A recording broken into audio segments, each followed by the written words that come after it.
आज हम लोग भगवद गीता के 7वें अध्याय के 30 नंबर श्लोक की चर्चा करेंगे। देखते हैं कि इसमें भगवान क्या बताते हैं। श्लोक इस प्रकार है।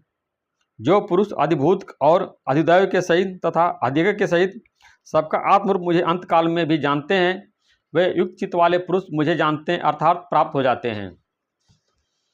तो भगवान जो है अपने विषय में बता रहे हैं, अपनी महिमा का वर्णन कर रहे हैं। तो इसमें पहला आया अधिभूत, जो भगवान को अधिभूत जानते हैं। अधिभूत मतलब कि जो 5 तत्व है, पृथ्वी, जल, अग्नि, वायु, आकाश, या जो संसार के भूत प्राणी हैं, सब में भगवान विराजमान हैं। सारे संसार के शरीर जो है 5 तत्व से बने हैं। छित, जल, पावक, गगन, समीरा, 5 तत्व से बना शरीरा। पृथ्वी, जल, अग्नि, वायु, आकाश, इन 5 तत्वों से सारे शरीर की रचना हुई है। जितने भी देहधारी हैं, शरीर है, मनुष्य हैं, सब में 5 तत्व ही है। भगवान ने बताया कि ये जो अधिभूत हैं उसमें मैं ही विराजमान हूँ। इसीलिए आया है, जड़ चेतन जग जीव सब सकल राम मैं जान, बंदऊ सबके पद कमल सदा जोर जुग पान। जड़ चेतन जितना संसार है सब राममय है। राममय मतलब कि ईश्वरमय है, परमात्मामय है।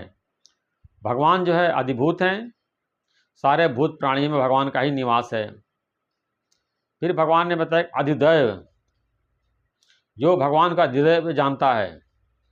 अधिदैव मतलब कि सारे देवी देवताओं में परमात्मा ही हैं। भगवान जो है ब्रह्मा के रूप में सृष्टि की उत्पत्ति करते हैं, लोगों को पैदा करते हैं। विष्णु के रूप में सारे संसार की पालना करते हैं, और शिव के रूप में महाकाल रूप धारण करके सारे संसार का संहार करते हैं। तो जो तीनों देवता हैं, तीनों में परमात्मा ही विराजमान है। भगवान विष्णु को सत्वगुण संपन्न बताया गया है, भगवान ब्रह्मा जी को रजोगुण संपन्न बताया गया है, और भगवान शंकर को तमोगुण संपन्न बताया गया है। ऐसा ये तीनों गुण जो तीनों देवताओं में पाया जाता है, और तीनों गुण में प्रवृत्त होकर के वो संसार का कार्य करते हैं। लेकिन परमात्मा की शक्ति से, भगवान की शक्ति से भी कार्य करते हैं, क्योंकि अधिदैव भगवान ही हैं। कहने का मतलब ये है, इंद्र हुए या वरुण देवता हुए या काली जी हुई या दुर्गा जी हुई, लक्ष्मी जी, सरस्वती जी हुई, जितने भी देवी देवता हैं सब में जो है परमात्मा ही हैं। परमात्मा की शक्ति से सारे देवी देवता कार्य कर रहे हैं। अगर परमात्मा की शक्ति न हो तो देवी देवता कार्य नहीं कर सकते हैं। एक बार जो है देवताओं ने असुरों को हरा दिया, तो बड़ा उनको अभिमान आ गया कि हमने असुरों को हरा दिया। तो भगवान ने कहा कि इनका अहंकार तोड़ना है। तो भगवान ने यक्ष का रूप धारण करके और देवताओं के सम्मुख प्रकट हो गए। तो देवताओं ने कहा कि चलो इनके शक्ति का पता लगाइए कौन है। तो पहले वरुण देवता को भेजा गया। वरुण देवता गए तो भगवान के पास पहुँचे, यक्ष के पास पहुँचे, यक्ष देवता के पास पहुँचे। भगवान ने यक्ष का रूप धारण कर रखा था। बोले तुम क्या कर सकते हो? बोले मैं किसी भी चीज़ को पूरे दुनिया को डुबा सकता हूँ। भगवान ने कहा तिनका डुबा के दिखाओ। तो वरुण देवता बहुत कोशिश किए, तिनका नहीं डुबा पाए। बहुत कोशिश करने के बावजूद जो है वो वरुण देवता तिनका को बहा नहीं पाए। फिर उसके बाद वो चले गए, बोले मैं तो नहीं पता लगा पा रहा हूँ कौन देवता है, क्या कौन शक्ति है। फिर पौन देवता गए। तो यक्ष भगवान ने पूछा कि तुम कौन देवता हो, बताओ कि मैं पौन देवता हूँ। तो भगवान ने कहा कि तुम क्या कर सकते हो? बताया कि मैं कुछ भी उड़ा सकता हूँ, पूरे दुनिया को उड़ा सकता हूँ। तो भगवान ने कहा चलो ये तुम तिनका उड़ा के दिखाओ। पौन देवता बहुत कोशिश की लेकिन तिनका को उड़ा नहीं पाए। फिर वापस चले गए। बोले तो मैं तो पता नहीं लगा पा रहा कौन देवता हैं। फिर उसके बाद अग्नि देवता गए पता लगाने के लिए। भगवान के पास अग्नि देवता पहुँचे और बोले कि आप कौन हैं। भगवान ने कहा आप कौन हो, तुम कौन हो। बताया मैं अग्नि देवता हूँ। बताया क्या कर सकते हो, मैं पूरी दुनिया जला सकता हूँ, क्या तिनका जला के दिखाओ। अग्नि देवता जो है बहुत कोशिश किए, तिनका जला नहीं पाए। फिर वापस चले गए। जब वापस गए, लौट गए, तो देवताओं में बताया कौन शक्ति हम लोग पता नहीं कर पा रहे हैं। तो उमा देवी यहाँ प्रकट हो गई। उन्होंने बताया कि वो साक्षात भगवान हैं। जो तुम लोगों का अहंकार आ गया तो हमने अपने शक्ति से असुरों को हरा दिया है। तुम लोग अपने शक्ति से नहीं हराए हो, तुम भगवान की शक्ति से असुरों पर विजय प्राप्त किए हो। इसलिए अपना अहंकार त्याग दो। जब भी हमारे अंदर अभिमान आ जाता है, भगवान प्रकट हो जाते हैं और हमारे अभिमान को भगवान खत्म कर देते हैं। तो सारे देवी देवताओं में जो शक्ति है,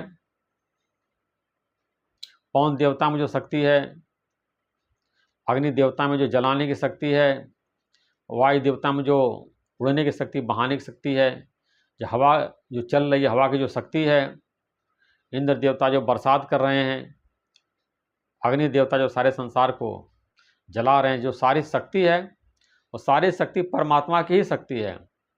परमात्मा की शक्ति से ही सारा कार्य हो रहा है। फिर भगवान ने बता अधियज्ञ, भगवान बता रहे कि मैं अधियज्ञ हूँ। अधियज्ञ का मतलब कि सारे यज्ञ में भगवान विराजमान हैं। जितने भी यज्ञ संसार में हो रहे हैं, हवन हो रहा है, यज्ञ हो रहा है, रामचरितमानस का पाठ कर रहे हैं वो भी एक यज्ञ ही है, घर में सत्यनारायण जी का कथा सुनते हो भी यज्ञ ही है, देवी पाठ होता है, भागवत पाठ होता है, रुद्राभिषेक होता है, जितने भी पूजा पाठ होते हैं, यज्ञ होते हैं, परोपकार होता है, सेवा होता है, सारा कर्म जो है भगवान उसमें प्रतिष्ठित हैं। यानी कि भगवान की शक्ति से ही वो कार्य हो रहा है। अगर भगवान की शक्ति न हो तो कोई कार्य नहीं हो सकता। यह मत समझिए घमंड में कि मैं सारा यज्ञ करता हूँ, मैं कितना परोपकार करने वाला हूँ, मैं कितना सेवा करने वाला हूँ, मैं कितना अच्छा कार्य करने वाला हूँ।